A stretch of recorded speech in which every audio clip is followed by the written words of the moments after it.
My name is Jennifer Dunlap, and I am completing my capstone project on the digital resource Nearpod. I am in the Instructional Technology program for my master's degree at Kennesaw State University and began the program in the summer of 2016. Title of the capstone.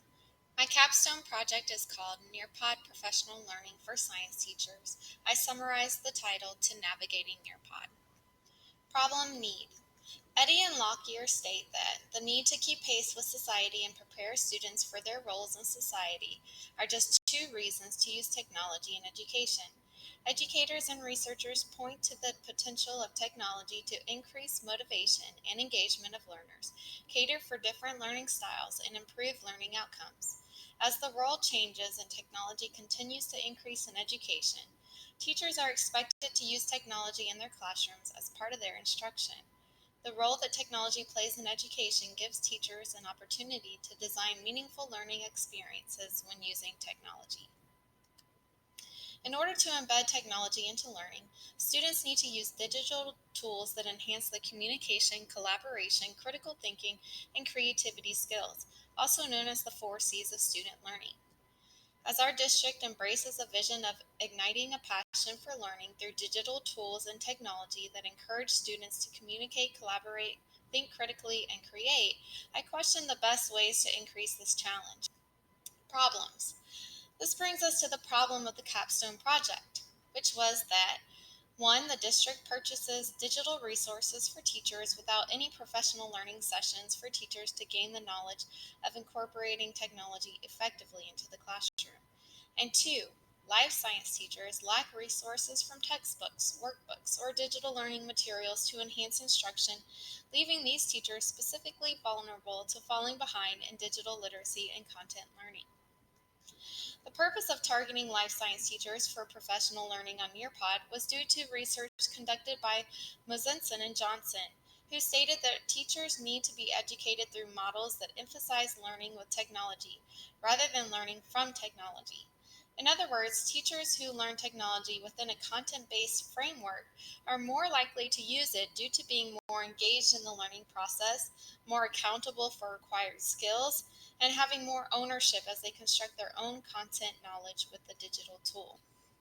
Project needs.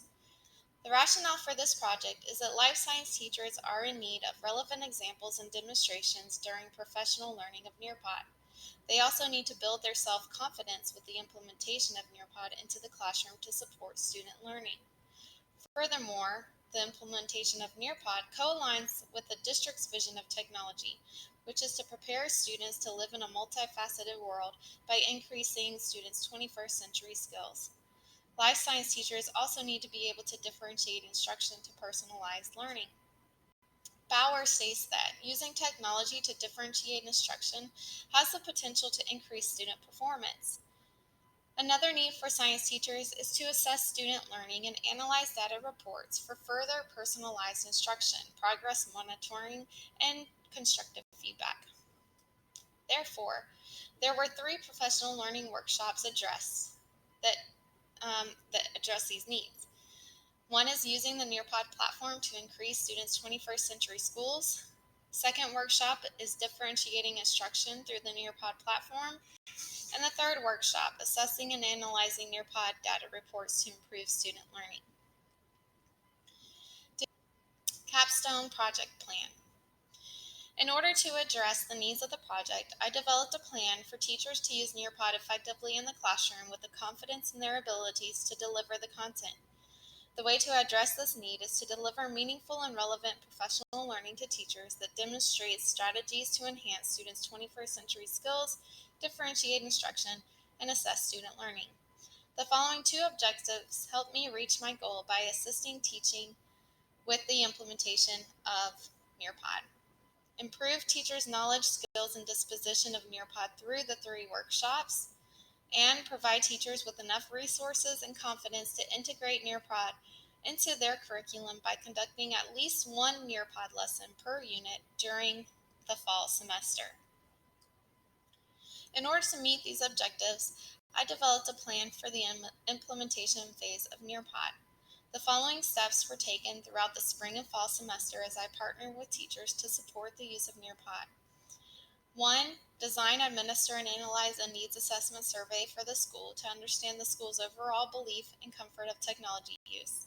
2. Design, administer, and analyze a pre- and post-assessment on Nearpod tools and strategies to measure the participants' understanding and growth of Nearpod resources. 3. Develop and facilitate 3 professional learning workshops on Nearpod that help teachers meet the district's vision of technology while filling the needs of life science teachers. 4. Develop and design a website for professional learning resources such as how-to handouts and videos, professional learning lessons, and information about Nearpod for teachers to access outside of the workshops. 5. At the conclusion of each session, teachers complete an exit survey that provides detailed information on the effectiveness of the workshop and feedback for future workshops. 6. After each workshop, meet individually with participants from the workshop for assistance. 7. Model a Nearpod lesson with students for teachers to observe and evaluate the strategies of an effective Nearpod lesson. 8. Observe and advise participants as they conduct a Nearpod lesson with students. 9. Obtain teachers' lesson plans to document how often and in what ways teachers are using Nearpod in the classroom during the fall semester. 10. Design, administer, and analyze an exit interview with a survey on the experience of implementing Nearpod and assessing feedback. And 11. Write a coaching reflection to process the overall experience and determine next steps. Evaluation plan. To evaluate the objectives and goals of the implementation of Nearpod, I created multiple evaluation tools that I would administer throughout the implementation phase in order to measure the participants' learning and skills with Nearpod, their reaction to the professional learning, and their use of the Nearpod program for student learning. The evaluation plan consists of the following assessment tools: a pre- and post-assessment on Nearpod tools and strategies that will determine the teacher's strengths and weaknesses and address any misconceptions that linger after professional learning has taken place. An exit survey for each workshop that will be evaluated by participants to determine the quality of the workshop, whether the objectives for the workshop were met, the resources, and the presenter's knowledge and support of the program. Observation forms that provide informal feedback on conducting Nearpod lessons to increase student achievement using the strategies and resources from the workshops. Data from teachers' unit lesson plans that determine how often and to what extent teachers are using the Nearpod platform for instructional delivery. Description of the Capstone experience and results. The workshops. The Capstone experience was carried out as planned, and life science teachers attended all 3 of the workshops on Nearpod. Feedback from these sessions showed that teachers really appreciate having time to practice with a new strategy or tool that they learn. Teachers also reported that they liked the Navigating Nearpod website because it was an easy access point for all the workshop materials. Results of the workshop. All 3 of the workshops showed that teachers found the professional learning to be valuable and well planned. They also found the strategies useful and the presenter knowledgeable about Nearpod. They were positive about the workshops and showed that teachers plan to use their new skills in the classroom with students. Pre- and post-assessment on Nearpod. At the beginning and end of the 3 workshops, I asked teachers to partake in a pre- and post-assessment on Nearpod tools and strategies. The assessment consisted of 15 questions that addressed the material that was distributed to teachers throughout the workshops. The results of the Nearpod pre- and post-assessment. They show that in the pre-test, participants scored lower than 63% on the multiple choice answers, with 44% of questions correct and 56% being wrong. The post-test shows that teachers learned a significant amount about Nearpod tools and strategies from the workshops. Teachers scored 93% or higher on the post-assessment. Therefore, there was an overall increase of at least 30% from the pre to the post-test. Coaching, model, and observation. Teachers appreciated the opportunity to be observed while using a Nearpod lesson with students. Observing other teachers gave me the opportunity to provide feedback and suggestions for conducting a Nearpod lesson with students. With the ability to model, co-plan, collaborate, and observe the instruction, teachers felt a sense of partnership throughout the coaching process. They felt as if they were a part of a team. To observe teachers, I used a scoring sheet that determined the organization, classroom management, Nearpod instruction, and student participation. The results of the observations show that teachers are using Nearpod effectively during classroom instruction, with teachers scoring higher than 84% on their observation forms. Teacher lesson plans. After the 3 workshops, individual coaching, and the coaching model, I encouraged teachers to continue to use Nearpod in the classroom to explore the content in new ways. I challenged teachers to use Nearpod at least once per learning unit. To my surprise, teachers used Nearpod multiple times in one unit. At the end of the semester, I collected lesson plans from the participants and I analyzed their Nearpod usage during instruction. The results show that teachers primarily use pre-made lessons from the lesson library and edit lessons as needed for students. The cells and body systems units were used the most for Nearpod lessons, while the classification unit was used the least. This is due to the ability to access 3D models and simulations in Nearpod. Teachers mostly use Nearpod for instructional lessons, although would occasionally use it for other teaching strategies like warm-ups and summaries. Exit interview.